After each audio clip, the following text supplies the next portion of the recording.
Hello, everybody, and welcome to another episode of the HalfGen podcast. It's happening again. Oh my God. What is that? Bobblehead Ross over here. He's just like, yeah, it's podcast time. It's podcast time. That's how I imagine, like, when we say it's podcast time and Russell's in the chat, I picture him going, let's go. Let's go. Yeah, let's go. How are you doing? I'm great. We're early today. I don't have any of my normal lights on. This is just natural light coming in. And I'm just like, oh my God. Yeah. You know me. I like recording early because it means I don't get grumpy about dinner during the podcast. So we are recording early today. God, very early, like almost 2 hours earlier than usual. We were going to record earlier, but then I got stuck on a call. Yeah. And then I got stuck in oblivion.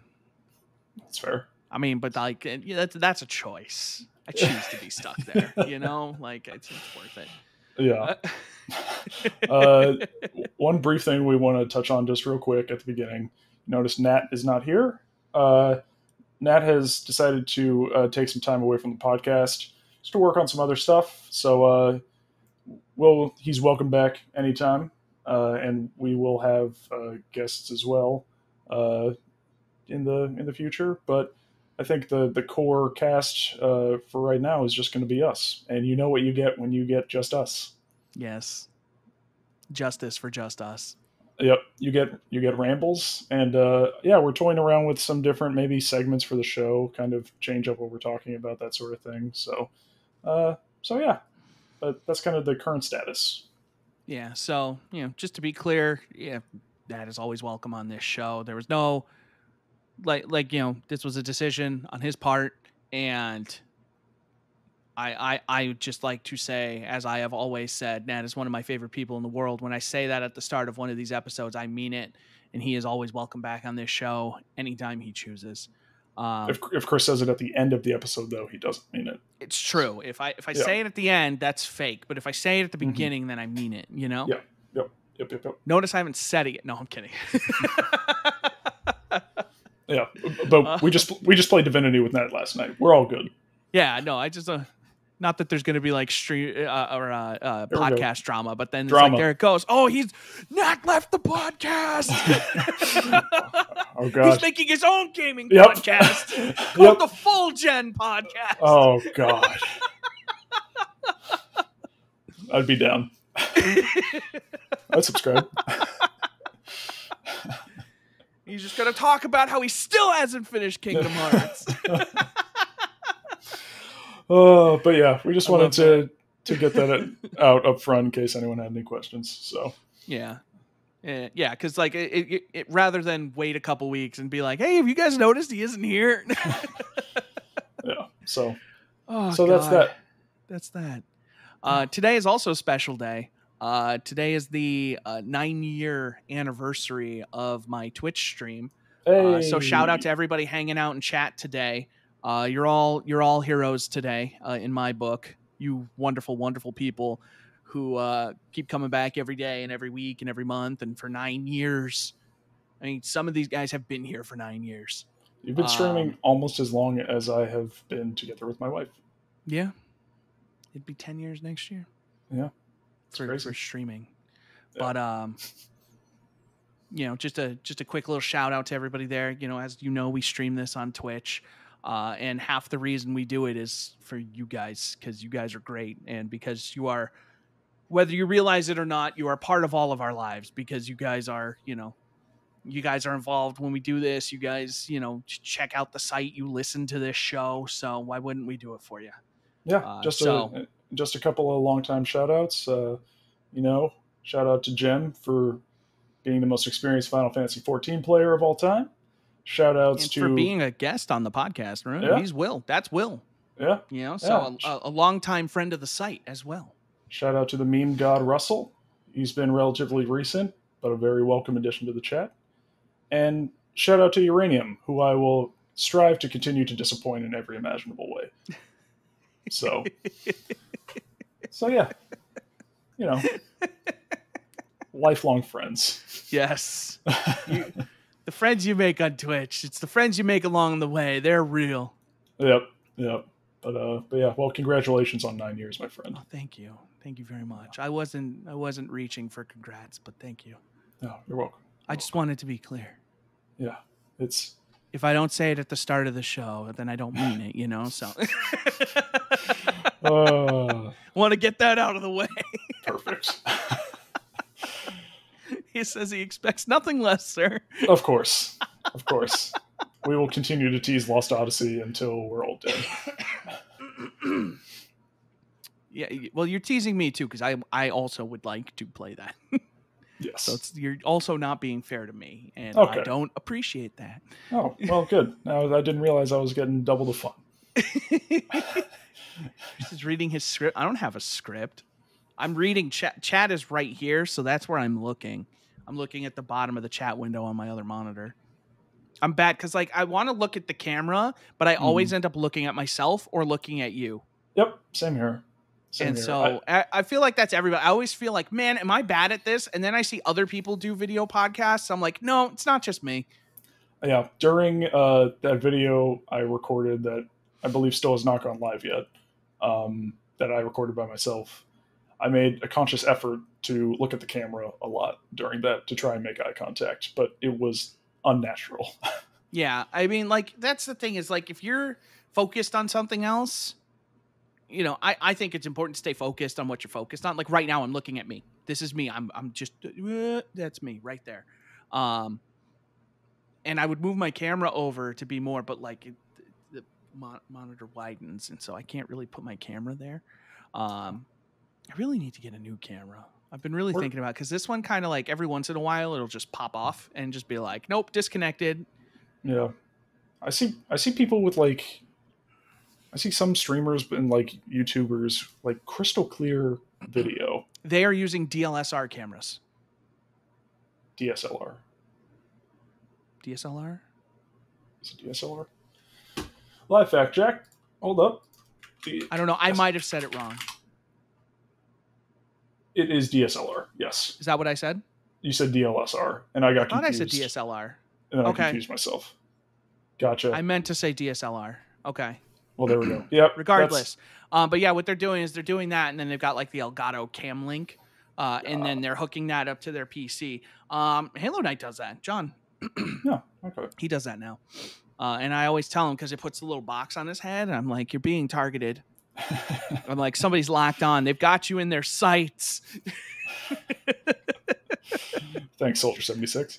Yeah.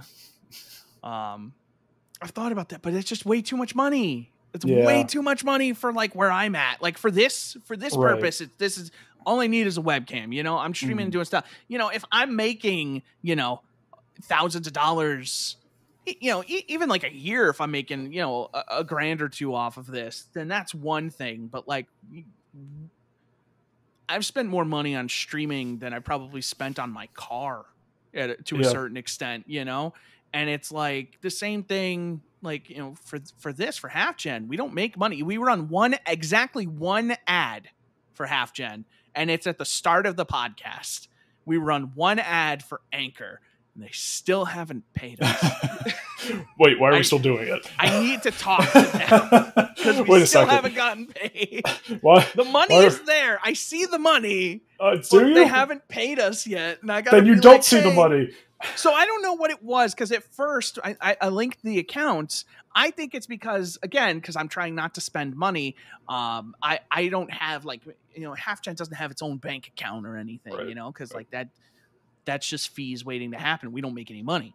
And so I have it linked to another bank account, but like, I think they got confused because they were like, hey, because I tried to be like a sole proprietor kind of thing. And they were like, hey, this information doesn't match. I'm like, what do you mean it doesn't match up? There's no other information. So I made an EIN. So now HalfGen is a legal business. Are we copyrighted? I have the thing at the bottom of the site. I don't know. It says 2017. Is it supposed to be updated? I don't know. I don't know. Do I update that? Go to sleep.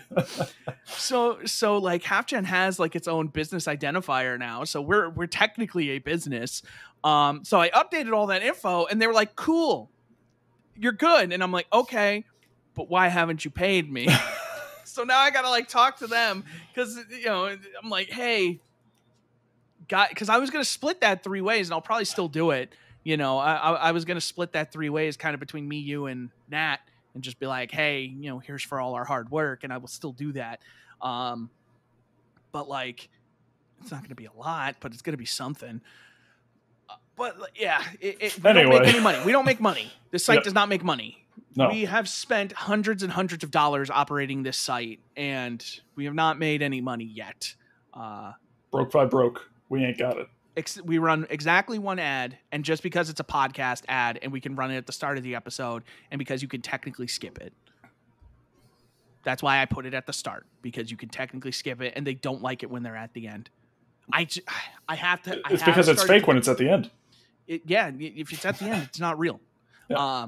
I have considered though, like doing like a break, like taking a break in the middle of the recording and putting it in the middle, because apparently that makes us more appealing to sponsors if our ads are in the middle of the show. But I don't think we're there yet where we're going to get more sponsors. No. Once they come knocking on our door, we'll reevaluate. Continue to support the show by telling your friends. Honestly, word of mouth is the best. I got us on Pocket Casts this week. I did that. I didn't realize that was a very popular platform for podcasts. So we are now on Pocket Casts. So if you're listening to this on another service and you're like, man, if only this podcast was on Pocket Casts, and then I would listen every day. Well, guess what? Start listening, punk, because I did that. If there's other services I need to get this on, you need to tell me. You know the stuff. I don't. I just listen to Google Podcasts until Nextlander wasn't there. And now I listen to Pocket Casts. This is not an ad unless they want to pay us.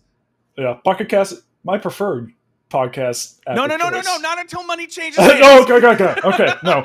Take it back. Okay, it's back. It's gone. Never happened. Yep, this is what the podcast is now. Just chaos. Thank you, Russell. God. Yeah. It's good effort. I appreciate that. I really went for it. Again, you get me early, you get energy. You get me late, you get hunger. I need this energy. Oh God. Fuck. Fucking hell. Yeah. I don't know. Do you want to talk about what you've been playing? Do you want me to talk about what I've been playing? Why don't you dive in? Why don't you start us off? I have my notebook. I bought that pen, like I said, a couple months ago or weeks ago, that bolt action, really stupid expensive pen. It writes really well. I bet it does. And so I got a notebook so I could take notes on the games I've been playing. Oh, wow. So I could take notes for future like stuff, to write. Have you been doing it? Is that just not an extended McDonald's order? I have an app for that. That's fair. That might be a title. You should write that down in staff chat. Which one? The staff chat. Just I have an app. No, write down what? Oh, I have an app for that. Yeah, I think that's a good one. Last week we didn't get a title out of the episode, so I'm sitting there trying to think of one the whole time, and I'm like re-listening to the episode. I'm like, I guess I'll use this. I was so mad. I was like, everyone left, and I was like, wait, we don't have a title. Nobody. That's how you know the podcast wasn't funny. Nobody came up with a title. Damn it. That's fair. Felt like a failure. Well, we're always funny, so that'll never be an issue. Played more Destiny 2. Destiny 2 keeps crashing, though it might have stopped. Here's a weird thing. This is a weird story. So I have been having these weird GPU crashes with Destiny, which has made me really not enjoy playing the game. So like to the point where I'm like, boy, if this keeps happening, I'm just going to stop playing Destiny. And if I stop playing Destiny, it's probably for good. If I take any extended period away from that game, I'm probably not going back. Not for any you've done that before. I've done like a couple weeks. I've done like 2 weeks or something where it's like, hey, but those are like dead seasons where like I'm not missing anything, okay. But like that's the thing is if I start missing stuff, like if I'm not keeping up and I miss something, I just lose all investment at that point. Cause it's just like, I'm not current. I don't want to fall behind. Like if I missed a season, nightmare scenario. I would just be like, that would make me really strongly consider like, oh God, do I really want to like do this? So that would be your scenario as a nightmare scenario. So you like it if you missed a season. Nightmare scenario as a potential title. And done. Continue. I don't like you right now. I'm kidding. So weirdly enough, it especially happened when I was trying to stream, and the real inconvenience in that is every time it crashed, it would be a driver crash. So anytime you would restart Destiny, it would run at 6 FPS and then crash again. The only way to fix it was to restart my PC. And if I'm streaming, the last thing I want to do is keep restarting my PC. So I would play something else, but then there'd be days where it's like, no, I just really want to play Destiny, and the game would crash. Like the other day, within an hour, it crashed 4 times. And I had to keep restarting my PC. And like I was talking to EVGA, and at one point they were going to like swap out my graphics card because they were like, because it was definitely like a GPU error. Like every time it came up, like Bungie identifies it. The particular error, broccoli, is always related to a GPU driver crash. Huh. And usually it's for people who have like inferior hardware that can't run the game properly. Like, oh, your VRAM filled up, and so the game crashed because it couldn't write to it anymore. But I don't have that problem because I have a 3080. Have other people with 3080s been having the same problem? Yeah, so the issue, Bungie kind of addressed it in last week's TWAB or the one before that. I don't remember. But they said, like, because, you know, they didn't do the PC port. Activision did that. And then, you know, they've been kind of taking over time. But the thing is they said when they went to work at home, they left their PC lab behind. So they don't have the hardware around to be testing the game in all these different settings. So what they've been doing is they've been sending builds to partners at like NVIDIA and AMD and stuff like that. And then they're doing tests and then they're sending it back. And that is slowing down their optimization efforts. Like when Beyond Light came out, the PC version of the game ran horribly. And ever since then is when my problems started with my driver crashes. So a lot of people think it might just be a lack of optimization for Ampere, because that's happened before when AMD released their Zen 2 processors, like the ones I have now, like what we have in our computers. Destiny 2 didn't work on them when they came out. Oh. For like a week, the game just would not run on those processors. Just period. So they had to go in, they had to do a bunch of tests. They had to get their hands on a bunch of those, probably from AMD, and then get the game running on them. Because they just couldn't. It didn't work. So... Do you need to update your BIOS? No. That fixes a lot of things. That fixed my Elgato, but no, not for this. Okay. No, so the issue is strictly Destiny. And sometimes, weirdly enough, Stellaris. But that's also only when I'm streaming. I don't know. Some of it could just be OBS. But so I switched because I noticed recently, like, my CPU... I don't think there's anything wrong with my CPU, but like my CPU usage was skyrocketing on OBS, and I was like, "This is weird." Like it used to sit in like the low, like below 10. All of a sudden, it was in like 14, 15. Like I remember the other day, I loaded up like Outriders, and on the screen, like on the main menu screen, it was 100% utilization, every core, every thread. 24 threads fully saturated. Is like the thermal paste wearing off and it's overheating or something? Or that's the thing. The temperatures are fine. Oh, the temperatures are my fine. GPU hasn't hit 70. And this will be even better with more context. My GPU hasn't hit 70 degrees like in months. And my CPU will sometimes briefly crest over 70, but doesn't stay there. But no, like my temps are like sub 70, 90% of the time. Interesting. Like I got a damn good cooler, and the GPU I got is also just damn good for cooling. Right. For anybody wondering, it is the For the Win 3, the EVGA, the top of the line one with the RGB. I didn't get it just because of RGB. I got it because it was the top of the line model. When I was able to buy it, no, I bought it because this was the high end model. That's why they put the RGB on it. This was the GPU I wanted from the beginning. Funny enough, like when I was trying to get my hands on a 3080, this was the one I wanted, and I was so lucky when I was able to get it. Like for a lot of people, you just take the one you can get. I got the one I wanted, which is fucking incredible. But did you also get a text? Yep. That's what we like to call professionalism. Mine was on silent. Okay, mine wasn't. Did you hear mine? Yeah. Oh, I don't care. Oh, okay. Well, we might have to look into that after. But what was I saying? Anyway, so I think they just haven't had the hardware like Ampere, and I think that's the issue, is that like they probably tried to work it based on Turing, and then Ampere is probably just different enough that the game is like getting stuck somewhere, and something is happening and the game is just like, wait, hold on, what? And then it's just crashing. So I switched off of H.264 to try and lighten my CPU. I switched off of H.264, which is like CPU rendering, and I switched to the NV encoder, which is the NVIDIA proprietary one.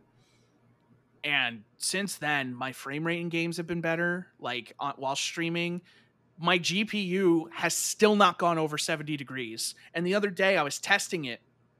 I was accidentally recording with the GPU, with the NV encoder, and streaming simultaneously. It did not pass 70 degrees.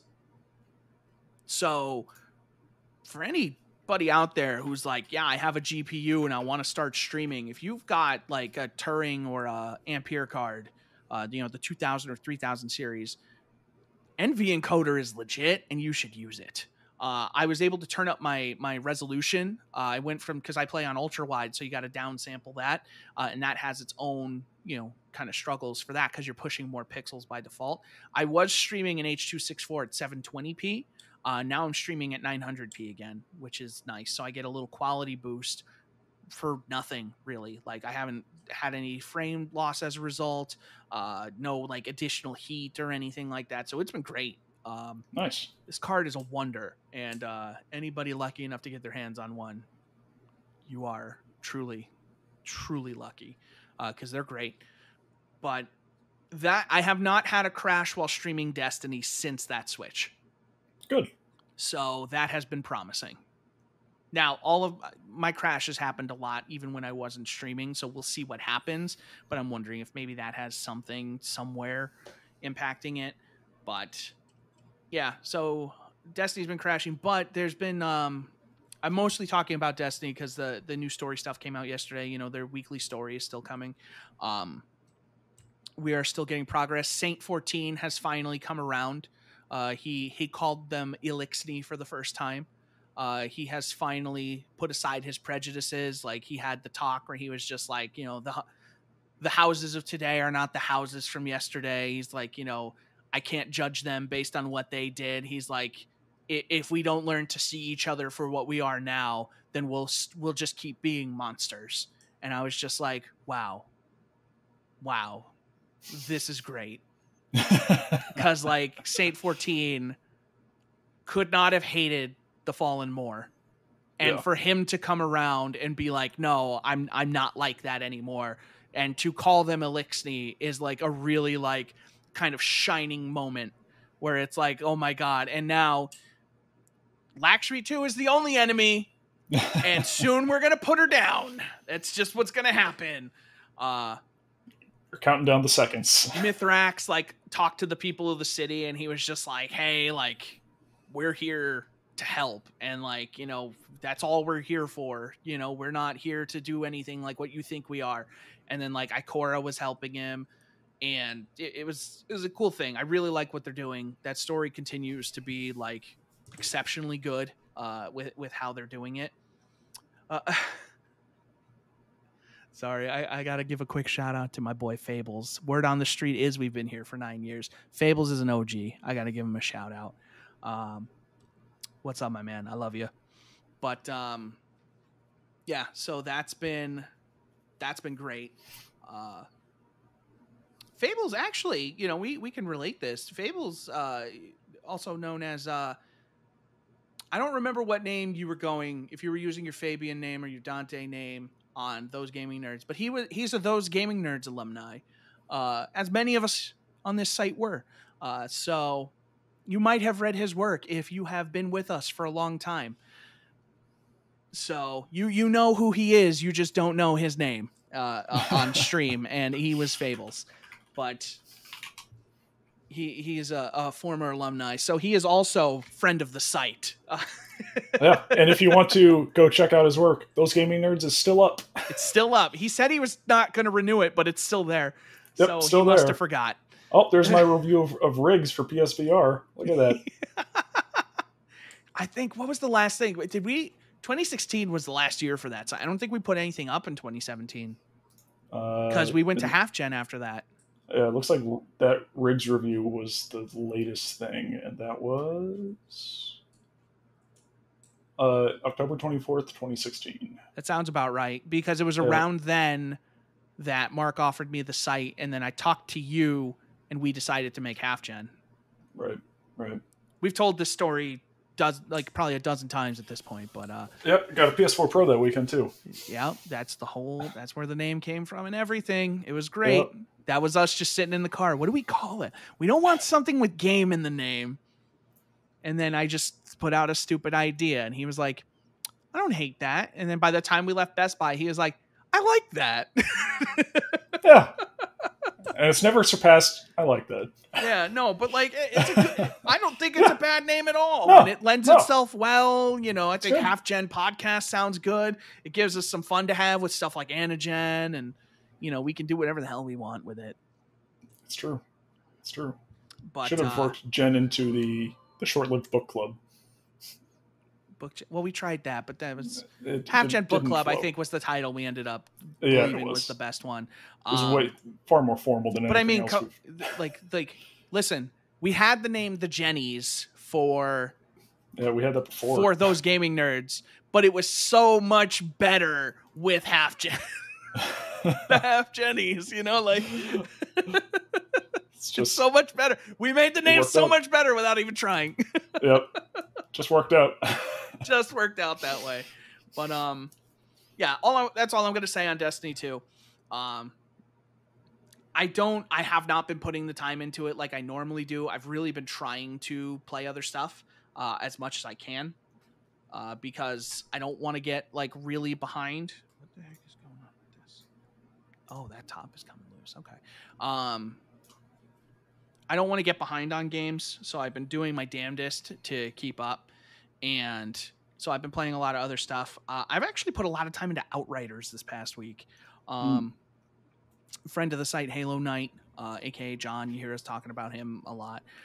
He's been playing through. He downloaded it on Game Pass. So me and another friend of the site, Uber, we've been playing through that. We've actually made a good chunk of progress in the last week. We got him caught up to us. We've been playing. We've been having a good time. It's really funny how whenever we play Outriders, we're always talking about how the game is yeah, this game is totally fine. We're just constantly convincing ourselves, don't like the game too much because we don't think we're going to play much of it once we're done. He literally said, he's yeah, I like this game, but when I finish it, I'm just going to be done. And I'm no, this seems like that kind of game. Yeah.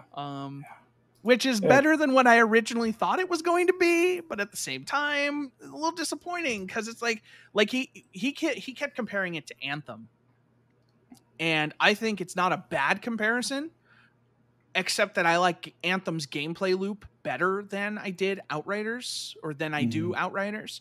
I think Anthem did a better job kind of realizing its flow, where Outriders tries to do.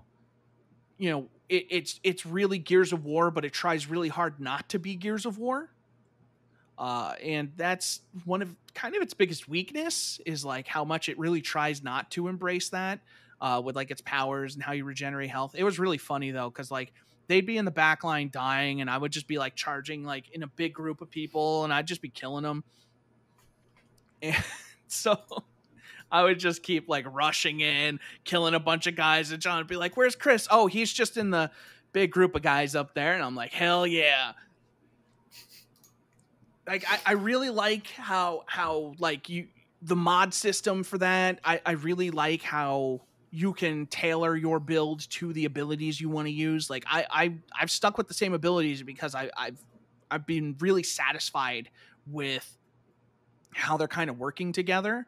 I can jump in on a big group of guys, I can armor up, I can heal, and so I just kind of stand there in the middle of them, gunning them down.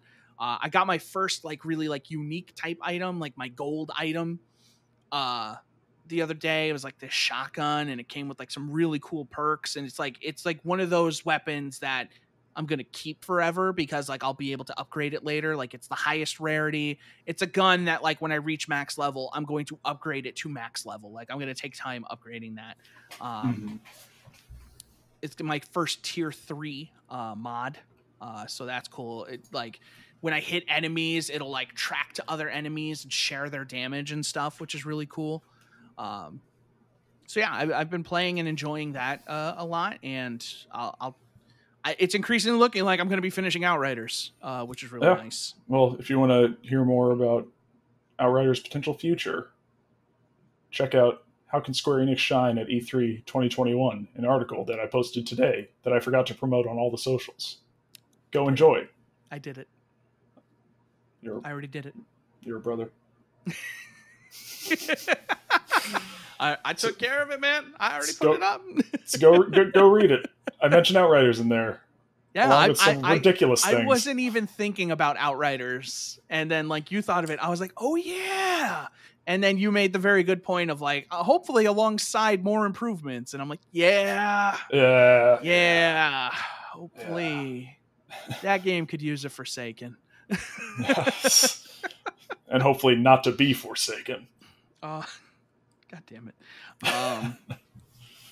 Last game I put a lot of time into this week that I want to touch on, because like the big releases of the week don't really start coming out for us. Like the games we're really going to be spending a lot of time with till tomorrow, or when this podcast is live for anybody not watching it right now live. Necromunda, Hired Gun. Not sure if you're familiar. Nope. So it's like a movement shooter set in the Warhammer 40K universe. Oh. So you got like wall running, double jumping, stuff like that. They basically took Doom Eternal. They mixed it with a Metro vibe and setting. And this is going to sound crazy, but do you remember I Divine Cybermancy? I do. I remember it being impenetrable for me. It weirdly feels like that. Weird. In like in a mysterious kind of like, it's a lot of like mechanics. Like there's a lot of like aspects to the game that are not like fully explained well enough, that like you just kind of got to learn as you play. So there's like that weird like mysteriousness to it. There's another word I'd like to use there, but I can't think of one. Mystery? No, like I can't do this right now. No, Here we go. Can't do this right now. No, we're gonna start it. So no. Instead of mysteriousness, no, like there's a intrigue. Yeah, but like more like almost like the impenetrable. Like when you said impenetrable, like it's just like I Divine Cybermancy explains almost nothing, and everything you have to fix. Obtuse might be an okay. So word. For anyone in chat or listening, I can never find the word that Chris wants, ever, and it drives me insane. Yeah, because I have the best words. He offers the best words at the best I offer the best words. I do, and he never takes them. What a jerk. I have the best words. Hold on, I have to write that down. Mystique? Mystique? That's close.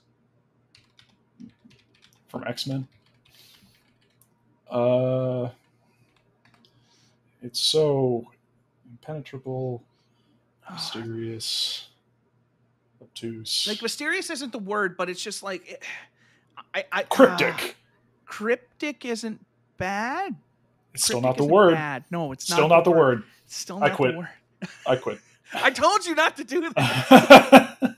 Okay, I warned you. I tried to stop. I thought I had it this time. I thought for once I might get the word you were thinking of. God, there's a word though. I didn't want to sit. I know there's a word. So I Divine Cybermancy. Great. Yeah. But yeah, so it's just like not impenetrable, but it's like I don't know. It's just there's a lot to it, and the game unapproachable. The game isn't like very forthcoming with how everything works. Like I didn't realize there was like a loot system in the game until I finished. Like I was picking stuff up and I'm like, what the hell? Like you can equip it or you can just pick it up. And I'm like, what the fuck? So I'm looking and I'm like, there's no inventory system. So at the end of the mission, it's just like, hey, do you want to keep this stuff? And if you don't, it's going to turn into money. And I'm just like, oh, so there's these like mod pieces that you can use that you can equip to guns to give them like electricity or more damage. And then there's these things you can equip to yourself that give you like a better, like I have a bunch of them that give me a better loot chance, or like increase the quality of my loot.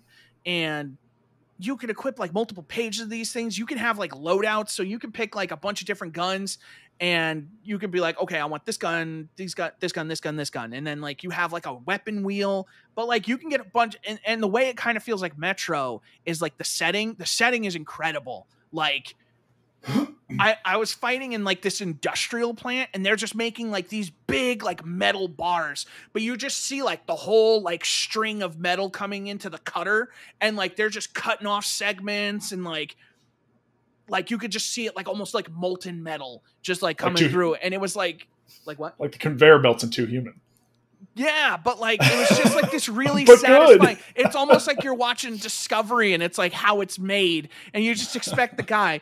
The metal comes through the conveyor and is cut down to size, which is exactly what they'll need for the next step of production. And I'm just waiting for that guy to start talking, like watching the crayons be made, you know? And I can't get my mind off of you saying, yeah, everything you carry at the end you can keep or it just turns into money. And I just thought about everything in this room I would pick up that I would love to just turn into money. Just turn into money. Yeah. Yeah, there's so much stuff. Just like, oh, yeah. Money? Oh, look, money. Great. It would have been better if I had money. This helps because I bought a house. Now I have no money. That's how having money works. You have money until you spend it. Yep. And then you don't have money for a long time. Yep. But yeah, so it's got like this Metro system where you can like upgrade like the different attachments on the guns. So the guns kind of feel like this hodgepodge of like, you know, you can have multiple of the same gun, but spec differently, like one for range, one for like close up, things like that.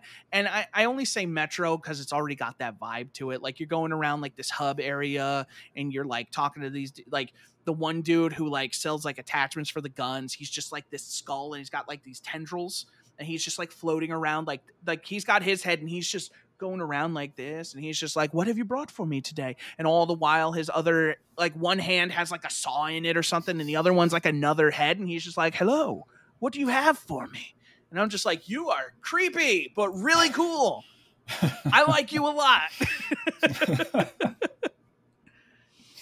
No, if the audio listeners really missed out on my impression of this skeleton skull guy machine.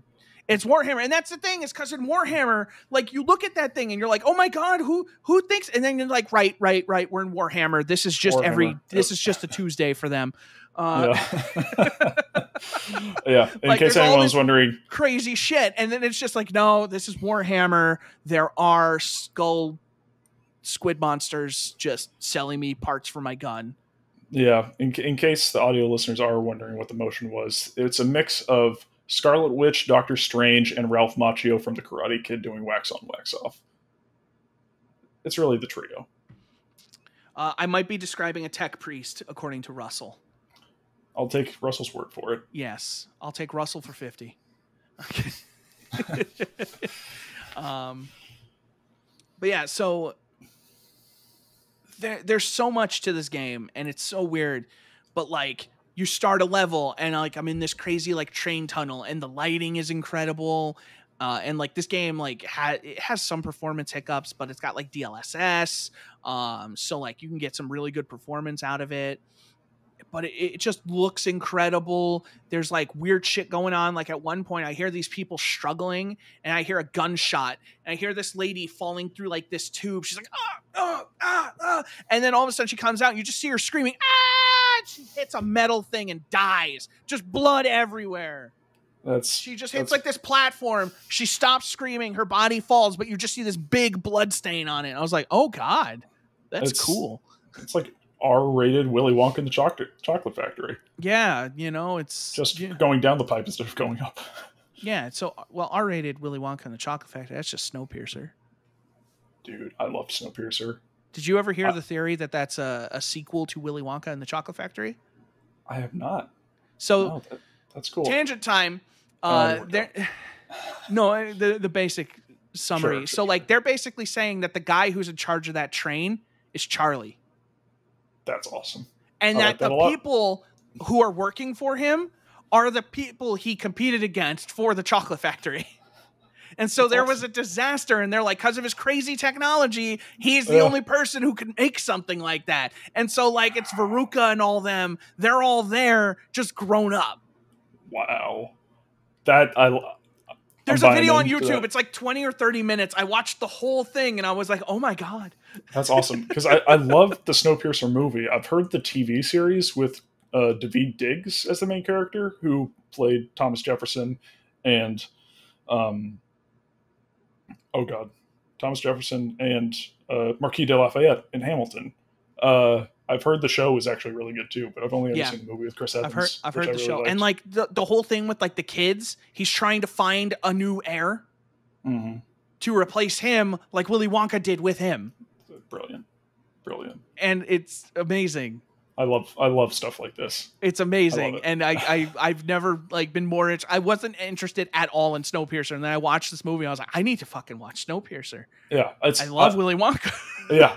I love people grasping at straws, which is why this is totally feasible. No, I get that. Yeah. No, those are mutually exclusive, which is why I love digging into the Final Fantasy 7-10 shared universe too.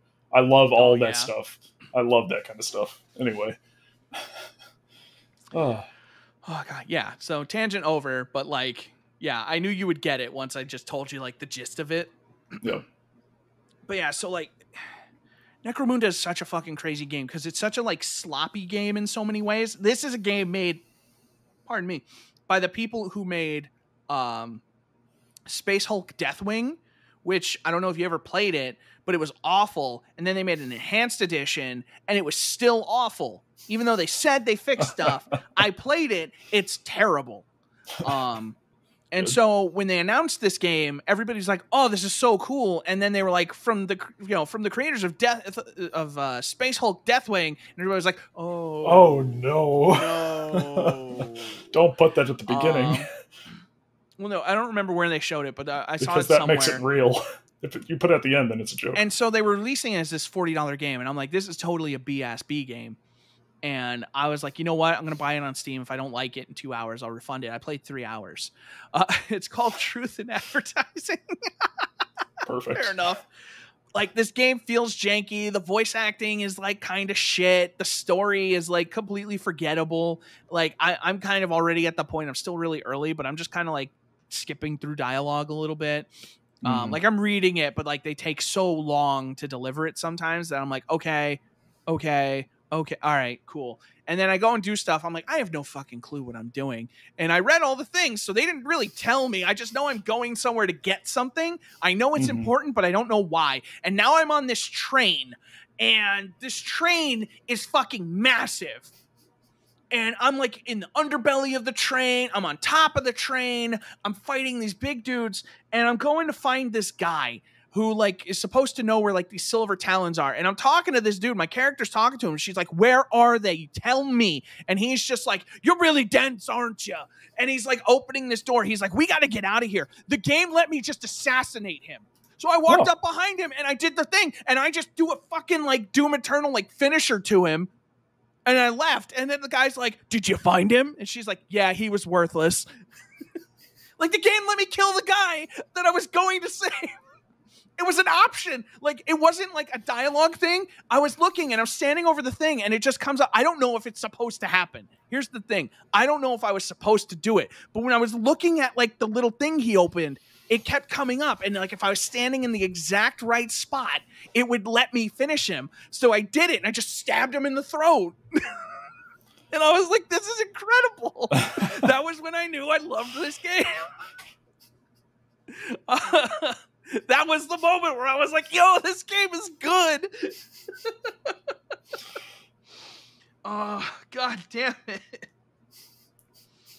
Fuck. It's so weird. It's got like a grapple hook and everything too, and like every game is better with a grappling hook. But like the movement is incredible because it's like Doom Eternal, and Doom Eternal played so well, but Doom Eternal is like exhausting because they like throw all these tough enemies at you, and you got to constantly be changing your guns and like, okay, use this gun and this mode to shoot that thing off that guy, then I can take care of that guy and all that. There's no thought in Necromunda. You have your one gun that you really like, and you're just like, okay, I'm just going to run around this room and shoot everyone to death, but I'm going to move really well when I do it, you know? And it's great in that regard. Like I fought a couple bosses. They were in like the Terminator armor, and I'm just like backdashing, grappling behind them, shooting them in the back. And like by the end of it, like I fought like 2 of them. And like, you know how sometimes like you fight a tough boss and you're like, oh great, another one. Like I was like, oh yes, like let's go. I'm ready for you now, motherfucker. And I'm just dashing around the room and I'm like, this is incredible. Like I felt great. Like I got really close to dying a couple times, but like I never really felt like, I was always like, no, I can do this. And Necromunda is a weirdly like really good game that has a lot of problems, but I love it. I didn't know I wanted it until I started playing it. Like, I didn't know let me rephrase that. I didn't know how much I wanted it until I started playing it. And like, there's that initial growing pain of like the game kind of easing you into things and you don't get all your abilities right off the rip. But once like you get through the first mission and the game opens itself up a lot more, it's so good and it's so fun and it doesn't have any right to be. And I'm just like, where was this in Deathwing? The game I really wanted. They saved all their good ideas. Yeah, clearly. And like, it's a fucking good game, man. I'm just double checking. Like the shooting feels good enough. There's some weird quirks to it where like, if you're holding down the trigger, like if you're holding down like left click to shoot and you reload your gun, you have to release left click and then left click again before it'll shoot. Or if like you shoot and then stop and then shoot again very quickly, it's like it can't catch the timing right. So it just won't work. Huh. So there's a lot of times where like you got to like press an input multiple times to kind of get the game to be like, oh, right. Yeah. Let me do that. But yeah, I fucking really like that game. I just loved when it let me kill this like objective guy and he was just like, we got to get out of here. And it's just like, okay, stab. Did you find him? Yeah, he sucked ass. I don't know. This is the best part. This is the best part. Moment of the year. I got to stab the guy who was the objective. Most games won't even let you try. This game's just like, fuck it, do it. He's worthless. Stab him in the throat. How we've played the entirety of Divinity 2. Yeah. Are we saying Necromunda is as good as Divinity 2? I'm not saying that. Oh. But we're not saying no. I haven't played it. I can't say it. Yeah, no, I'm not saying that. That's really all I got. The only other thing I did want to touch on briefly, they did show the reveal for Battlefield 2042 today. So it's near future. They got to do 42 because they've done 2142. The first game was 1942. Oh, God. And so 2042. They've filled in the gap now. Have fun, future people trying to figure out the order these games were released. Oh, yeah. No, that's God. A nightmare. Because, yeah. Couple of important tidbits. I'll start with the cool stuff. 128 players on current gen and PC. So it's the biggest Battlefield game yet. And as one Jeff Gerstmann said on Twitter, it is exactly half of a mag. Massive action game. It is one half of a mag. And on previous gen, it's a 1/4 mag. I love... He said that all shooters should be compared against the ultimate action game mag. He's the only person who would bring up mag in 2021, and I love it, and I love that he did. So yeah, Battlefield 2042 is exactly one half mag. We're almost to mag. In the year mag. 2021, we're almost back to mag. God damn it. Fucking mag. Oh God. We're almost back to that. So there's like this global like catastrophe, climate change, stuff like that, Cold War with Russia that's like turned into this thing. There's no campaign, which like, I get it, but still kind of a bummer. yeah, $60. That's the only issue. $60, no campaign, and no battle royale, which I'm not necessarily like bummed about. Like, No. I am not a popular streamer. And the people who really seem to want a BR in every single game are popular streamers who, lo and behold, play popular BR games to get all their viewers, or the people who watch those people. Yeah. AKA mostly 12 to 14-year-olds. There's not, I've said it before, and I will say it again. There is only room for so many BR games. Right now, I think I didn't think more than 3 would last. But I keep forgetting that PUBG is way more successful than I think it is, just because nobody's talking about it. It's still the most played game on Steam a lot of days. We have 4 realistic battle royales right now: Apex Legends, PUBG, Fortnite, and Warzone. Battlefield tried to compete and failed. I don't think they need one. I think Battlefield just needs to be a good multiplayer game. And I think its scale will attract the same people who would be, interested in that. Not every game needs a battle royale. And also, Fables in the chat acknowledge that the campaigns haven't been especially good in a lot of these Battlefield games, and that, reasonably, it's better to have no campaign than a bad campaign. If this was I've seen it said online, and I will echo that. If it was a bad company game and had no campaign, riots in the streets. But well, you don't have to worry about that, because EA is going to announce that at E3, new bad company game. Whoop. They're not going to do that. They just announced 2042. Don't worry about it. I want Bad Company 3. I want my new Bad Company. Is that it on Battlefield? Yeah, so no BR, no campaign. 128 players. They're going to have like some new modes. They're going to have like these specialist classes. So now, like, Black Ops 4 had specialist classes. So like, instead of having like the 4 core, like, like medic, assault, engineer, stuff like that, they're going to have like these customizable like specialist classes who have like 1 or 2 set skills themselves. And then you can customize everything else. So they have that coming, and so now everybody's comparing it, not necessarily incorrectly, to Black Ops 4, because Black Ops 4 did the same thing. No campaign. They had a battle royale, but they had no campaign. It was multiplayer only, and they had specialist classes, and everybody's like, okay, so EA is doing the thing that people didn't like when Call of Duty did it.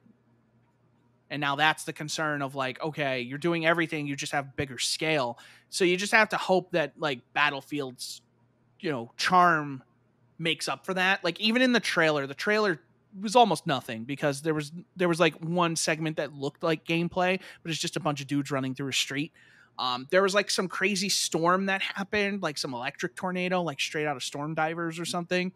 But there was a moment in the trailer where there was these 2 fighter jets, and one of the dudes gets out of his jet and shoots down the other one with a rocket launcher, and then gets back in the jet and flies away. And I bet you were pretty hyped at that. And I laughed my ass off for about 30 seconds. That was the moment everyone in the comments is just like, this is the real Battlefield. Everyone's like highlighting that moment, and they're just like, this is how they get it. Yeah, that's fantastic. It was great. Like, he just gets out, and you just see slow motion, boom, rocket. He just lands, climbs in, and gets out. It's just like, this is so stupid. I love it. That's great. That's great. Incredible. God. But yeah, so like, I hope they're just making a really good Battlefield game. $60 for a multiplayer only game rubs me the wrong way. I just want to break this down real quick, okay? Because the game is available to pre-order right now on Steam. I want to break this down for you. So the game by itself is $60. Multiplayer only, couple modes, specialist classes, that's it. There is a gold edition of the game for $89. That includes the year one pass. So that has 4 specialists, 1 per season, 4 battle passes, 3 epic skin bundles. And if you pre-order it, you get early access to the beta and a couple other things. So are these specialists basically like the operators in Siege? Or are they going to be like defined characters where you can customize? I would imagine, yes. Yeah. I don't see Fable. I don't mind battle passes, but like the thing is when you attach them to a $60 game, like when Destiny does it, that's for like. I forgive it when Destiny does it because they charge for their expansions, but they're doing like story and stuff. It's not just items. You're paying $10 to get access to the seasonal story, the seasonal activities. There's more to it. But like otherwise, I buy the Battle Pass in Apex Legends because Apex Legends is free and I want the stuff and I like that game. A Battle Pass in Warzone makes sense because you're playing Warzone. And it's free if you just want to play that. So like in those games, they don't bother me. And even in Fortnite, like I don't fault Fortnite for doing that. But, you pay them $10 and it's incentive to play the game and you get a bunch of cool stuff for it. But when the game is $60 and then has that attached to it as well, I'm not on board, because that's just like, here's the full paid game, $60 for a multiplayer only game. Also, here's a battle pass. And clearly, since they're adding 4 of them in the gold edition, they don't include the first one for free, like a lot of games do. Yep. But it gets worse. There is the Ultimate Edition for $109, which includes early access to the game launch, the year one pass, the Midnight Ultimate Bundle, which includes a legendary outfit, legendary weapon skin, and legendary vehicle skin, official digital art book, and exclusive digital soundtrack, as well as early access to the open beta, stuff like that. If you pre-order the game, regardless, you get early access to the open beta. You get this melee takedown knife, the Mr. Chompy epic weapon charm. This game sounds like microtransaction hell. It does. It really does. And there's no campaign. There's no battle royale. They have a battle pass and 128 players. This gameplay showing on the 13th had better be damn good, because the value proposition of this game sounds horrific. Yep. I'm with you, man. And I was excited for this game. I want to stress, I've been waiting for this Battlefield game because I am ready to give myself to another Battlefield game. I have not played a Battlefield game regularly since 3. I want a Battlefield-ass Battlefield game. Right now, I don't think I'm going to buy this. Like, I have the EA Play Pro, and I'll probably keep that because I gotta submit myself to Madden every year. But I'll get the Ultimate Edition of this with that. So I'll probably just keep playing on Origin, I guess, and I'll play it that way. But like, if this was like a $30 game, I would have bought it. I would have just paid money to have it on Steam because I just like having it there all in one place. But like, this game does not sound good. Like, the way it is, the way they're selling it sounds horrible. There's 7 massive maps, at launch. And then especially for like last gen consoles, because they're still going to charge $60 for it. They get smaller maps, less players, and all the other issues. And like, this just nothing about this feels good. Yeah, it feels like kind of scummy EA at their finest. I didn't realize. See, she agrees. Yeah, I didn't realize how much I hated it until I started talking about it, and I was like, "Oh my god, this really!" When you say it out loud, this sucks ass. Yeah.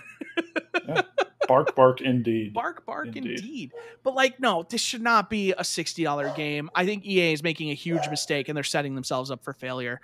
Short of this gameplay reveal being like, god tier, like short of this looking like the most fun you can have in a first-person shooter, it's not going to fly. This game is set up for failure.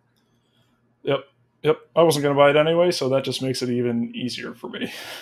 Like, I had a bunch of people in like my Destiny clan that were like, "Yo, like when the new Battlefield comes out, we're gonna play it." And I'm gonna be like, I'll play it because I'll have the EA Play Pro stuff. Sure. But like, I'm not gonna go out and tell people to buy this game. I'm not gonna tell my friends, "Yo, buy the new Battlefield." Oh yeah, is it cool? Yeah, it's $60 and it's just multiplayer. What? This sounds like a free-to-play game. This sounds like this game should be free and they should make their money on cosmetics and battle passes. But they're charging $60 for it. It's the industry we're in nowadays. Doesn't make sense to me. Yep. This sounds like a bad value. But I'm sorry, I'm done. That was all I had. I didn't realize how much I hated this until I said it out loud. I can tell. Holy shit. This is bad.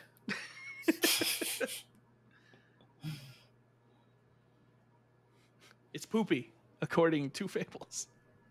The best word he could use to articulate how it feels. Poopy. Respectable. Very respectable.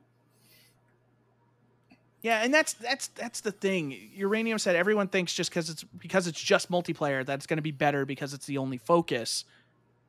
But the thing is, it doesn't necessarily mean it's going to be better just because the multiplayer was the focus. It could be better multiplayer, but it's still the issue of, does it feel worth $60 for what you're getting? It could be great, but like when Warzone is free, and even if they're not at that point, it doesn't matter if they're offering the same experience. If Warzone is free and everyone's already playing it and Battlefield costs $60, where are you going to spend your time and money? The game where you don't spend any money and your friends are already playing it? Or the game that's $60 that's multiplayer only? Yeah. Yeah. Uranium, I think you're thinking of Star Wars Battlefront 2. That reboot had a campaign. It did have a campaign, which I enjoyed, and also it was crippled by microtransactions and a bunch of stuff in launch, but they've done a great job. That game's actually super good now. Yeah, that game has come full circle. DICE did a good job repairing that. That game is like very like widely popular now. It's very good. I just did an article a couple weeks ago talking about how EA is making like the small things count. And then they just did this reveal trailer and I'm just like, oh no. Oh no. You assholes. Like I was on your side until you did this. I thought you were changing. You're not. You're still EA. Yo, get what's his face? What's his name? Who the head of EA? Oh, it's the main villain from Mirror's Edge Catalyst. Get him out of there. Yep. Like that. The leadership at EA is tragic. They are tragically bad and seem entirely out of touch with the industry. No, it's not. It's not House. I was thinking Andrew House, but he was at PlayStation. No, and I was thinking Patrick Soderlund, but that's not him. He was head of DICE. Oh, I thought it was. Is it Patrick Soderlund? I'm checking. I thought he was with DICE. Patrick Soderlund. Andrew Wilson? Andrew Wilson, that's it. Yep, Andrew Wilson is the Mirror's Edge Catalyst villain. Yes. Andrew Wilson is a tragedy in motion, and he needs to be stopped. I'm going to say it. If you just Google Andrew Wilson, you come up with Owen Wilson's brother, Andrew Wilson, as the first result, which I didn't know was a thing. Andrew Wilson. By creating value, I mean, by creating value for their shareholders, their only value is from Ultimate Team, is from digital cards, because most of their recent games have underperformed. Like their big budget AAA games, the last Battlefield underperformed. Apex is doing well right now. Titanfall 2 underperformed. I think Battlefield 1 underperformed or just met expectations. Anthem underperformed. Oh, do you know that Andrew Wilson is also a director of Intel? He's on the board of directors for Intel. Well, look at where Intel's been the last couple of years. I don't know why EA can't get good leadership. Like they had what's his name? John Riccatello, I think, was there in the 2008 era where he was just like, hey, let's make a bunch of original games. And then people bought those and then they got him out for some reason. because they didn't do enough. They had Square Enix standards of, we sold 3.6 million. Actually, it's a little disappointing. Yeah, and now Rick Tell is the CEO of Unity Technologies. And Unity's doing really well. Yeah. Crazy. It's insane. It's almost like he knew what he was doing. Why do you get rid of the good people, EA? That could have been you. Frostbite could have been a usable engine. Oh, boy.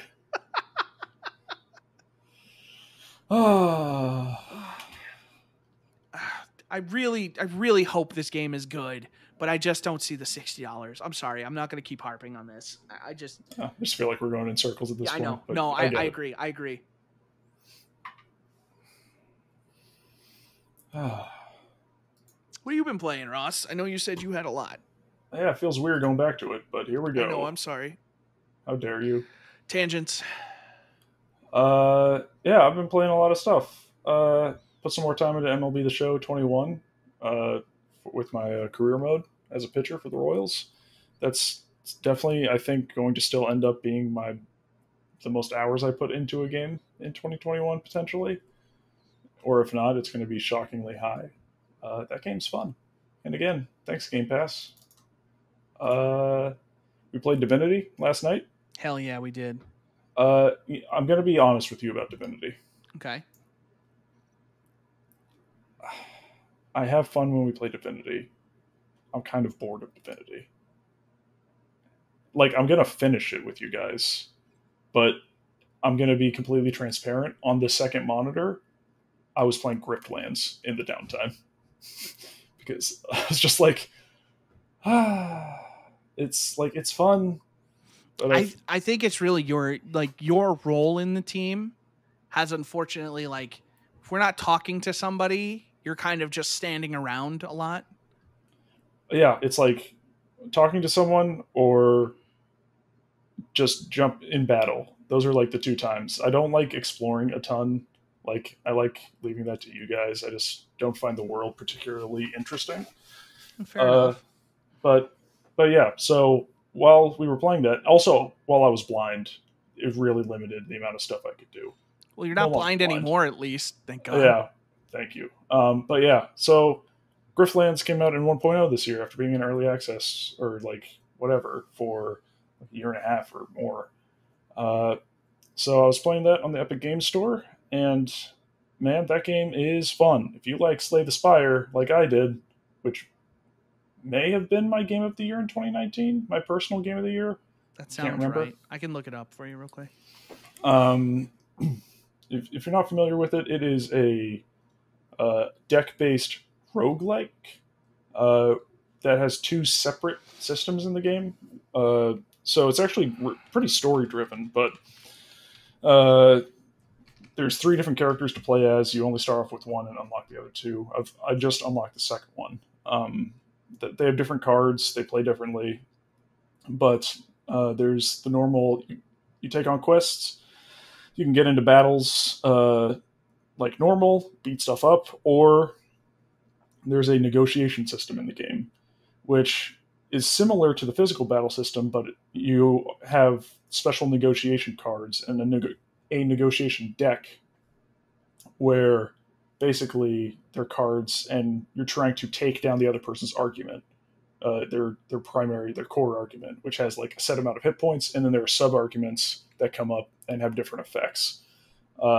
So it's an interesting system. I'm not good at the game, but I was having a lot of fun with it. I really like the art style. It's from developer Clay, who made Mark of the Ninja, and I just looked up their games. Hold on, it's gonna bug me. Oxygen Not Included, and Invisible Ink, and Don't Starve, and Both Shanks.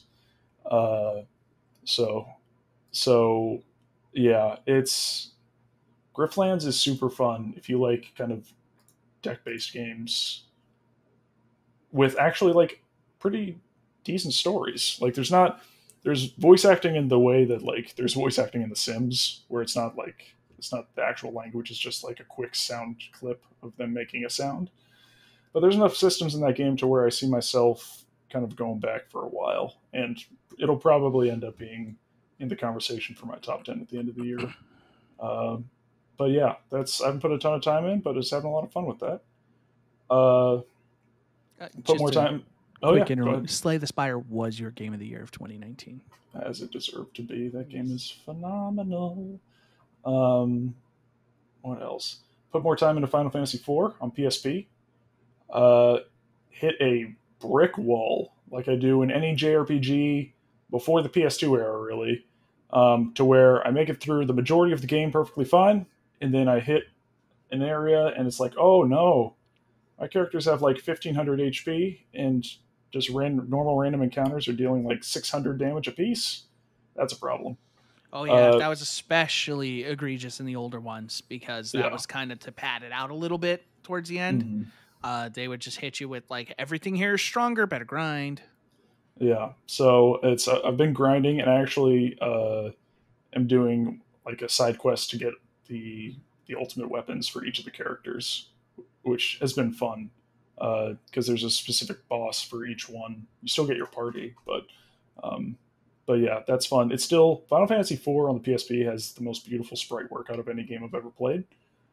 It's gorgeous, and everyone should play Final Fantasy IV. That so far, how I'm feeling about it is like how I felt about Final Fantasy VI, which is like I feel like the first half of 6 is pretty much a perfectly paced video game, and then the big mid-game event happens, and it completely changes the game, which is conceptually super cool, but it completely broke the pacing for me, which really killed a lot of it. But for 4, it's not doing that, and I'm really liking it. I really like the characters. The story's pretty simple, but there's been a couple of twists that I honestly didn't see coming. Yeah, highly recommend Final Fantasy IV if you like JRPGs and are in the mood for an older one. 3 games left. Xenosaga. The saga continues. I haven't been able to put as much time into it. I'm on episode 1, but I did put a couple hours into it over the weekend. That game is definitely from the same people who brought you Xenogears and Xenoblade. There is some philosophical dialogue in that game that I just eat up, even if it's not good. Voice acting in that game is not great. It is early PS2, so it makes sense. Yeah. But I beat a boss who you're generally not supposed to beat, which was cool. So I got a reward. You pulled a me. I pulled a you, and I was basically on the back foot the whole time because he like almost just two-shotted my guy every time. And luckily, I had enough ethers for my healer. You pulled a me. Yep. So, yeah, Xenosaga is definitely kind of my back burner game where I'm just putting an hour in here and there when I can, because the new time sync has once again become Final Fantasy XIV. I also played that. Yeah, I almost forgot to talk about that, but I'll let you take it. Yeah, so Chris and I both finally got through the Realm Reborn post quest before Heavevsward. We made it. We're in Ishgard. We're in Ishgard. So yeah, we kind of just got there before we had to stop. But I played a little bit longer and just did my specific class quests. I did a couple of them. As White Mage, I got my special Lily that allows me to be a more effective healer and be able to have more fun as a healer, to where I get these lilies that build up over the course of combat, and then I have instant cast healing spells that consume them, so I can spend my mana just on doing Stone 2 over and over for damage until I get Stone 3. Hell yeah. Just keep stoning. Yep, just keep stoning. So yeah, Chris and my goal this year, and when I didn't think about it when I said MLB The Show 21 will have the most hours for me played. If everything goes according to plan, Final Fantasy XIV will have the most hours played, because Chris and my goal is to get through Heavevsward, Stormblood, and Stormbringers. Shadowbringers. Thank you. Shadowbringers before Endwalker comes out in November. Good luck. Which is a big ask. Yeah. Good luck to us. Yeah. But yeah, I mean, I keep hearing Heavevsward has the best story in any Final Fantasy game. So I'm super psyched about that. And I've heard a very similar thing about Shadowbringers as well. I heard and then Heavevsward was the best. I think at the time, Heavevsward was the best story in an MMO, and then Shadowbringers is the best Final Fantasy story. That might be it. That's how I remember it being told. Is Heavevsward was like, oh my god, for an MMO, this is incredible, and then Shadowbringers was like, oh my god, for a Final Fantasy game, this is incredible. Yeah, and then there was Stormblood in between. But I'm excited to play through these. I've been having way more fun with Final Fantasy 14 now that we got past those padded quests that they put in the game to buy them time before they put out Heavensward originally. Well, no, so it's not. They don't do that. It's not to buy them time. They do it. It's endgame stuff. So it's like, hey, here's a way to keep players engaged to set up the new expansion. At the time, those quests weren't as bad because you get like 4 or 5 a week, and so you would just spend your week playing them. I heard that a lot of those were just padding because a lot of them are just like simple fetch quests. Well, yeah, so. But it's all building towards the ultimate story. When it finally got good, it was all building towards that, which was to set up Heavensward. So everything served a purpose back then, and they got rid of some of the most padded quests, but everything was to serve the purpose of, hey, we know we're going to make an expansion for this. We need to start getting people ready for it. We need to keep them engaged. They got to keep people engaged because they got to get that $15 monthly fee. Yeah. And to be fair, I love the last probably 2 to 3 hours of the Realm Reborn story. The last third of that post story is like really good. And everything before that is just entirely irrelevant and skippable. Yep. Just 100%. Don't even, if you're trying to get through that, just skip through the dialogue. Skip the cutscenes until... when would be a good point to start paying attention? Yeah, I don't know. The probably like the 2.5 patch. Yeah, patch 2.5, yeah. Yeah, probably then. When you start seeing them talk about destroying an Ascian, that's when you should start paying attention. Yeah. Or if you don't care about the Realm Reborn story, or when what's her face, the Moon Lady shows up. Oh yeah. That's when you should start paying attention. When tall Moon Lady with a PS2 face shows up, that's when you should start paying attention. You'll know it when you see it because it looks like a PS2 texture. I'm just stating facts. Yep. Character straight out of Final Fantasy 11. If I ever saw it. That's fair. It doesn't sound like the most glowing review, Fables. I get that, but you could also pay like $10 to just start at Heavensward and call it a day. So you can just pay to start at Heavensward. I mean, right now the free trial runs through Heavensward too. It does. So, the free trial does run totally through. Do that. Which if I was starting today, that's probably what I would do. To be honest. But anyway, Final Fantasy 14. Need to play A Realm Reborn was a good enough game at the time and is entirely forgettable now by current Final Fantasy 14 standards. Yes, 100%. Though I will say the Crystal Tower raids were one of the best things I've done in that game. The Alliance raids were so good. Like that was so much fun. Just 24 players, 3 groups of 8, just like rushing in and doing objectives. And it's just like, figuring that stuff out and like not having people be like real assholes about it. Like everybody was just like really chill and they'd get you up and it'd just be like, okay, this person's new. They've never done this. They figured it out pretty quick. And they're just like, okay, let's help these people. Yeah. That's one thing about the 14 community, at least in game, is that it's one of the nicest communities I've come across. I've heard different opinions at the high end, but sure. At the high end and out of game, especially. It could also be the server we're on because we're not on a raid server. We're on we're not on our Crystal, our data center. I think it's like an RP data center. Oh, okay. And we're not one of the raid like hardcore raider data centers. Yeah. Raider Nader centers. Raider Nation centers.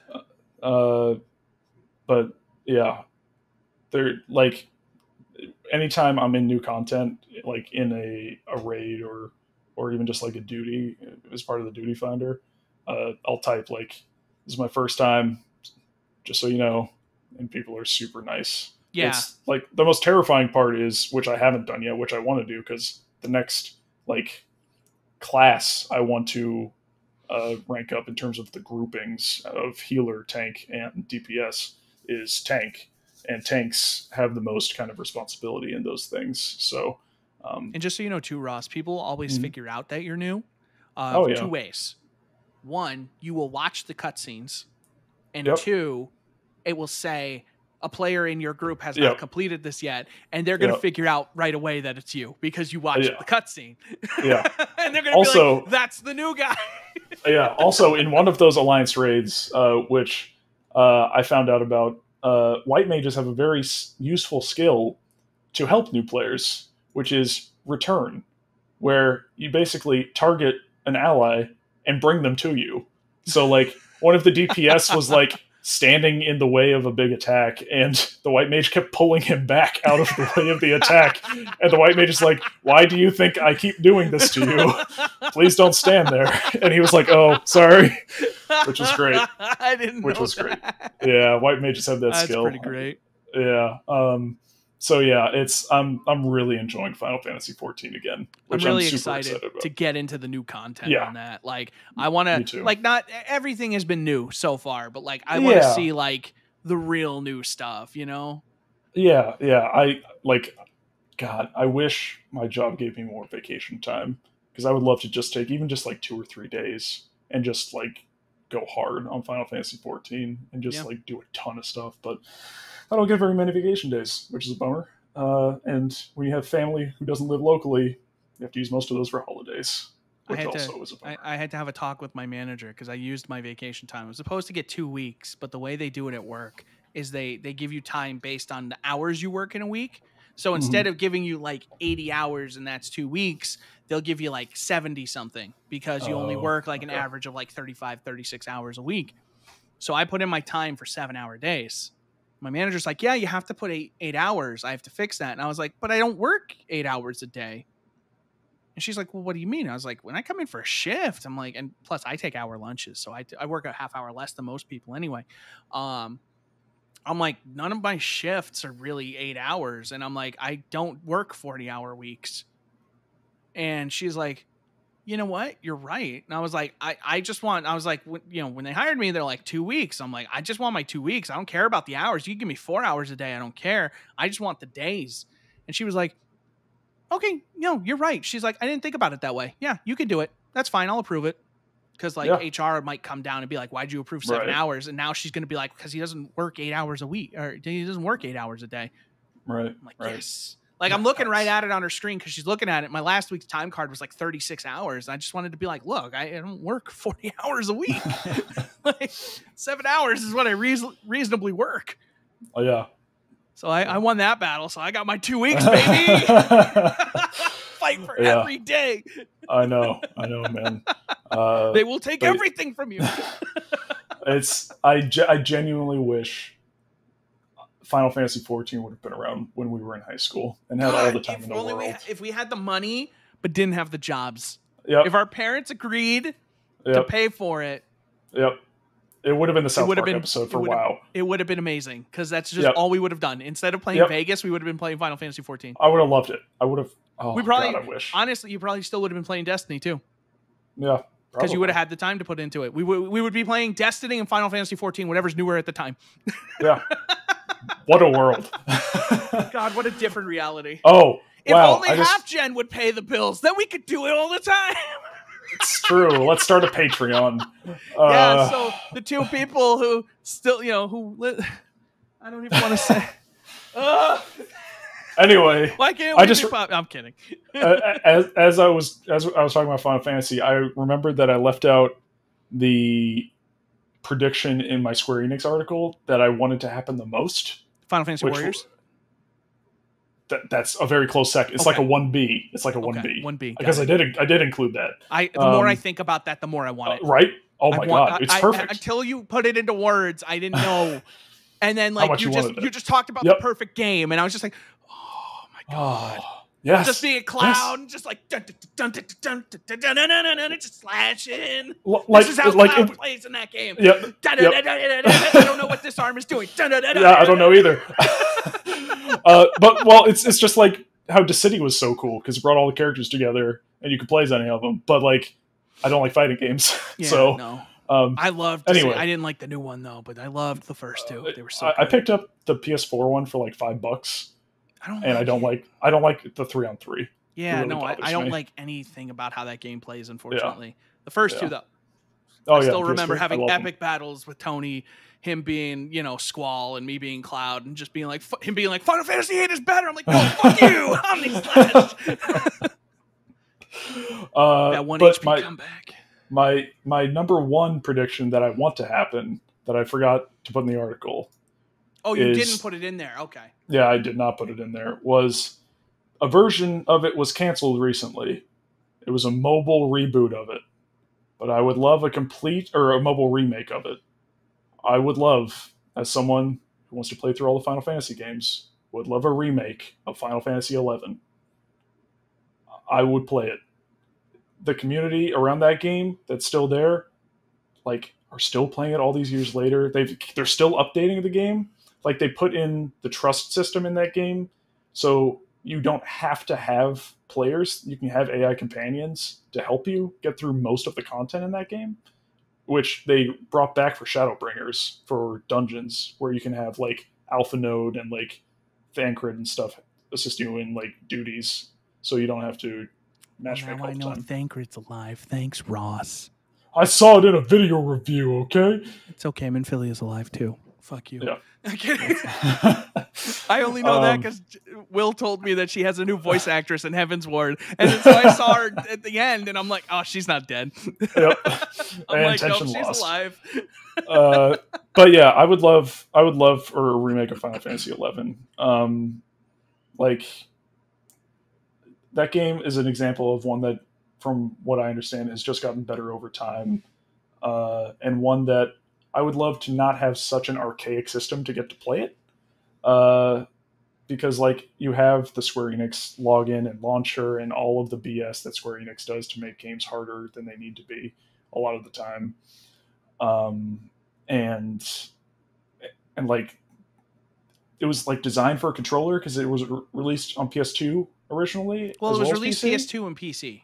Yeah, but like the interface is way more controller based than it is mouse and keyboard based. Well, I mean, because PS2 was always the lead platform for Final Fantasy, so like it makes sense in that regard. Sense. But like, yeah, and but like, you couldn't plug in a PS2 controller to a PC back then, which really sucked. Imagine if they had ports for that. Right, that would be crazy. But like, now you have to install like this external mod to get like decent controller support in the game, and other mods to like put the mini map in the game and stuff. Like, I would love just a remake of that game because I want to play through it. It won't happen because they just canceled the remake that they were doing for mobile. But it was my pie in the sky dream announcement. Yeah, it's just like any time and effort you invest into that game, like beyond what you're already doing, it's just taking away from Final Fantasy 14 at that point. Because it's like, the only reason you would do that, the only reason you would go in and improve quality of life, is if you wanted to reinvigorate the player base. Yeah. Oh, I get it. Yeah. That's why it was one of my, just like, it would be cool. It won't happen, but it'll be cool. Yeah. I mean, that's the thing. If they did, and if they were like, if they looked at that, like, there's an opportunity for it though, Ross, because look at WoW Classic.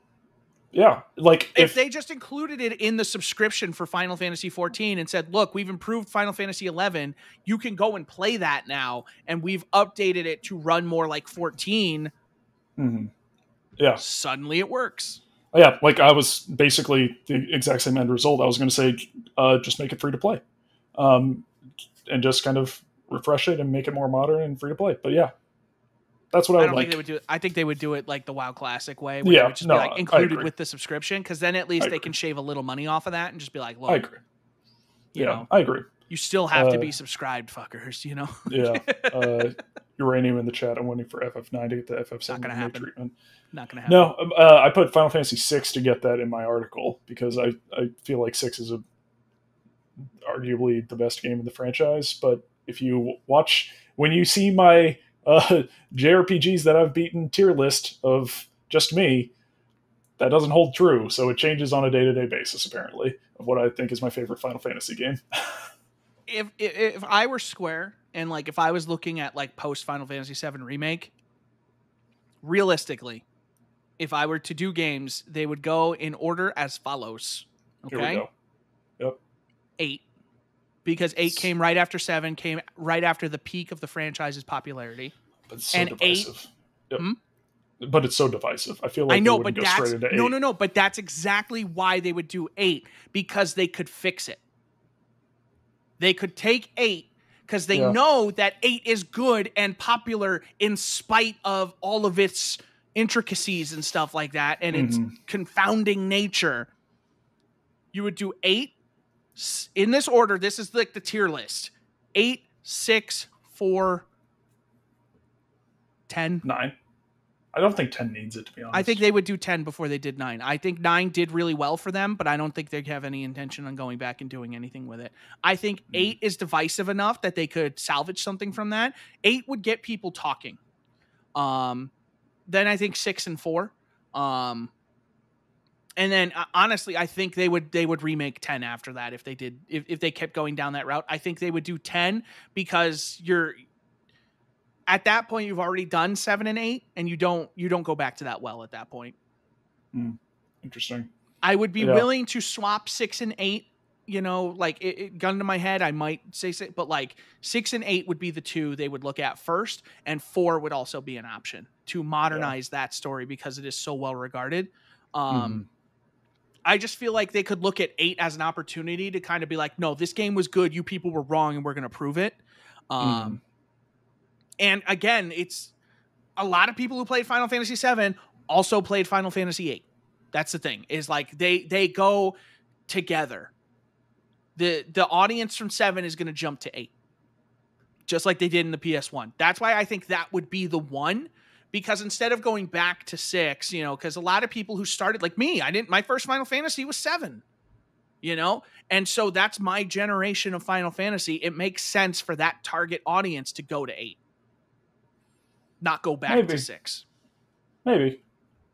But 6 would be the only other one. I honestly think 6 or 8 would be the ones, and then 4 would be the only other one I would think they would actually do it for. And then it would go like 10, 9, you know, stuff like that. Yeah. Raining in the chat. I feel like Final Fantasy 16 is the spiritual successor to FF9, done in the action RPG style. I'm super psyched for Final Fantasy 16. I'm super psyched for that game. Wait, how is 16 a spiritual successor to 9? Because it's fantasy. I think that's what the point he's trying to draw from, because it's like classic fantasy. Well, yeah, I think they said 16 is set in the same universe as 1, isn't it? Like the Hero of Light universe? Hold on. I know they implied that it was set in one of those universes. Like they directly implied it was set.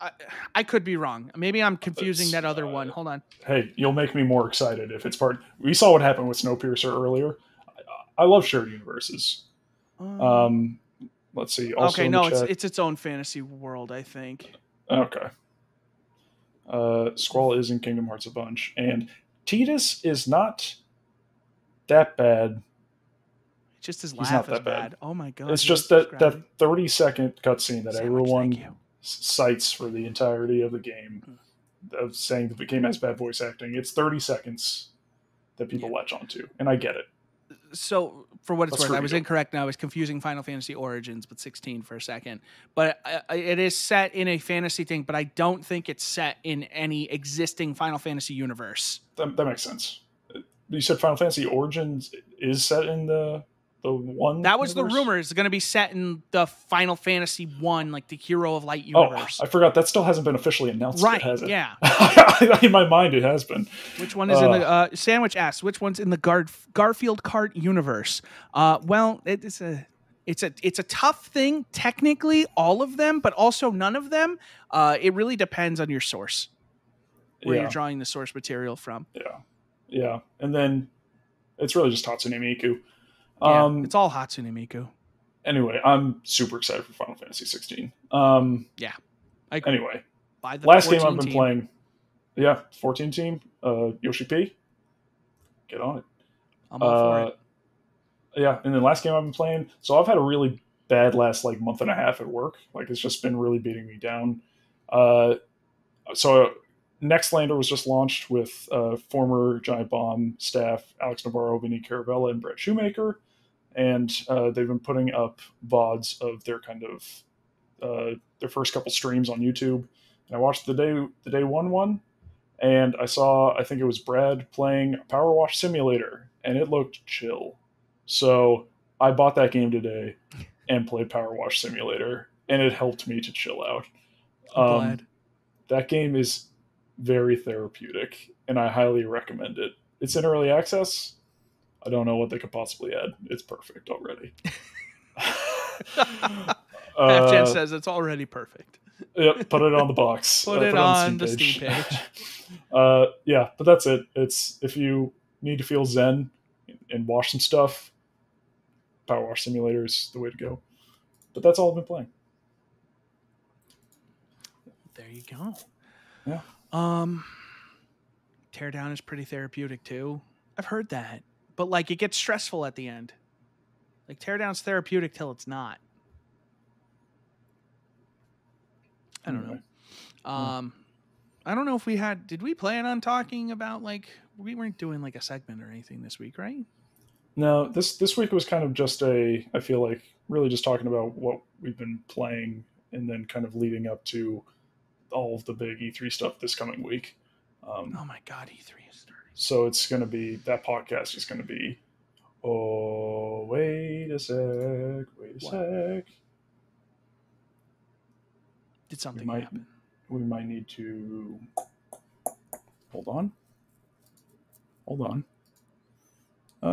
As we're holding. Yep. Yeah, E3 is coming, and that's terrifying. We might need to record on Monday night because I forgot. No, or I can just I'll just bring my mic. So I'm going to be in Florida from next Tuesday to Sunday. But I'll freaking bring this. It has the same quality. So, okay, problem solved. Never mind. You don't have to move the podcast around. That'll work. Hey. I will. Because I was going to say Monday night is going to be late, my guy. Because I know. Yeah. So yeah, uranium. Hey, just go to Uranium's house. Record there. Yeah, that's fine. I'm not going to say where I'm going to on stream. No, fair enough. But yeah, I'll be in Florida. My wife is competing in a national competition, so that's why we will be there.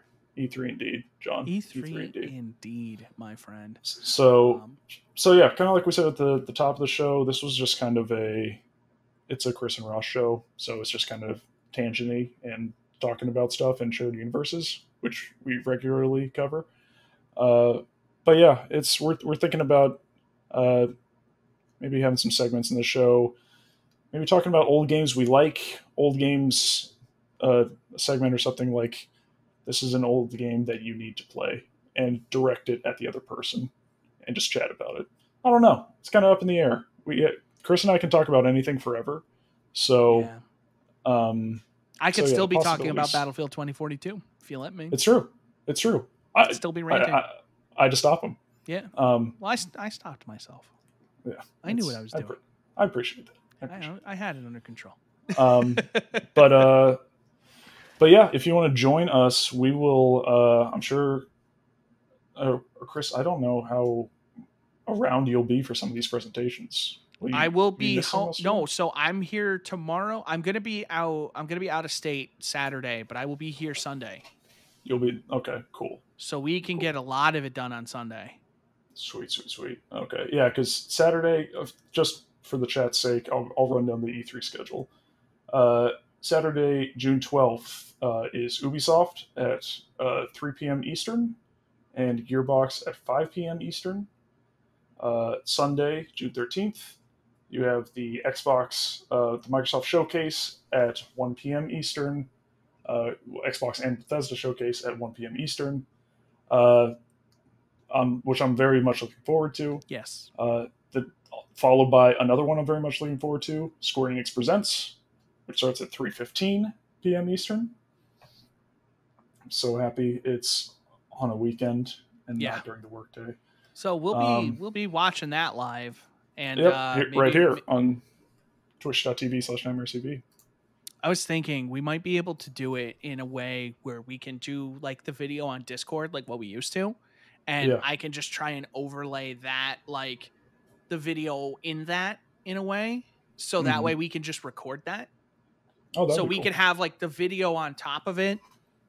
I have to figure out how I'm gonna do it, but I think I can do it and get it all like layered in OBS. So that way, like we can have, so kind of like how Giant Bomb does it. You know, we'll have like a small screen for like the video, and then we'll just be kind of on top of it.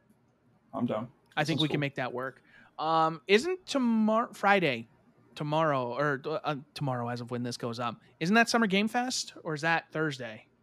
I don't remember, to be honest. I'm just on the E3 Summer specific schedule. Yeah. Summer Game Fest is Thursday at 2 p.m. Are you in? You said Thursday? Yes. This Thursday. As in tomorrow, as of right now.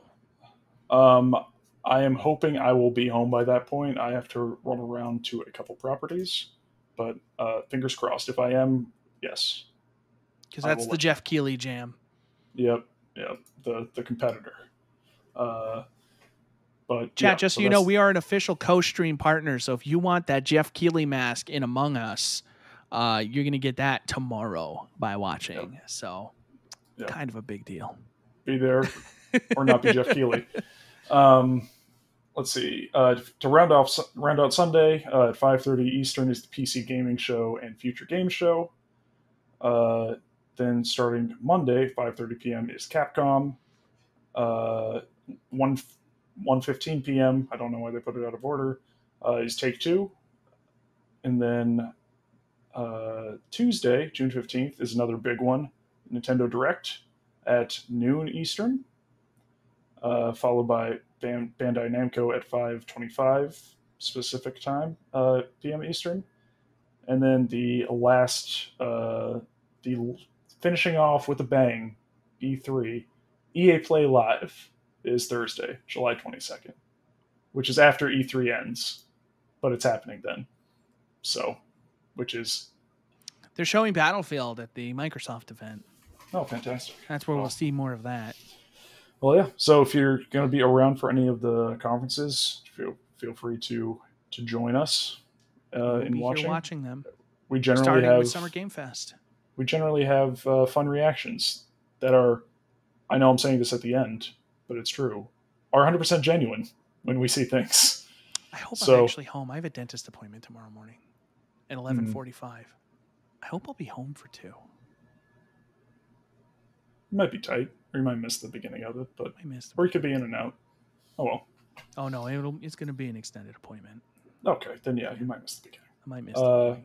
I'll see if they can scoop me out. I'll let them know. I'll be like, hey, I got something at 2. Can we just let's just not do them all today.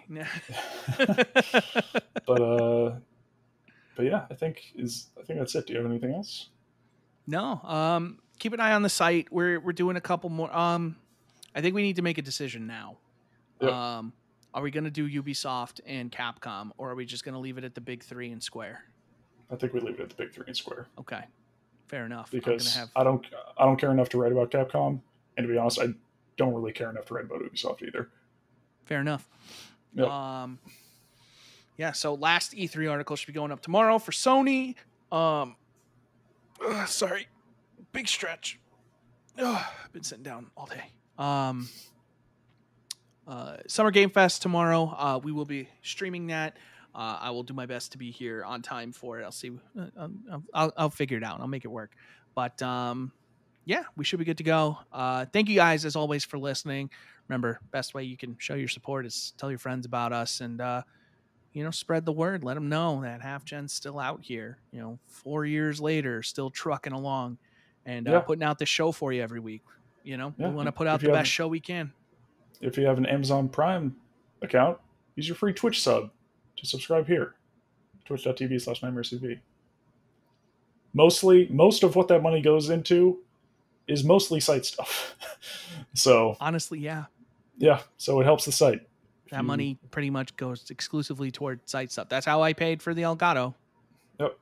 My Twitch sub money put that Elgato in this PC so we can record the stuff we're going to be working on Thursday and Friday. We will have videos going up hopefully this weekend for Final Fantasy VII Intergrade and for Ratchet and Clank. So please be excited for those. And I don't know if we're going to be working on anything else. It could be fun. We could record the thing we're doing next. That could be a fun video. Maybe we don't have to. I do have to eat. I know. Real fast. Yeah, no, I know. No, take your time. You don't have to eat it fast. Take your time. Yeah. I might hop it back into Oblivion. Oh yeah, I played Oblivion. Yeah. That game is still so fucking good. Patrick Stewart is a legend. And that is the end of the show. I love you guys. Thank you for being here. One more shout out just to my wonderful chat over here for 9 years of support. You guys are amazing. Thank you, everybody who listens to the podcast every week. You are also amazing. Everybody who has any touch with HalfGen at any point, you're wonderful, amazing people, and I love you. And we'll catch you next week. Have a good one. Bye-bye.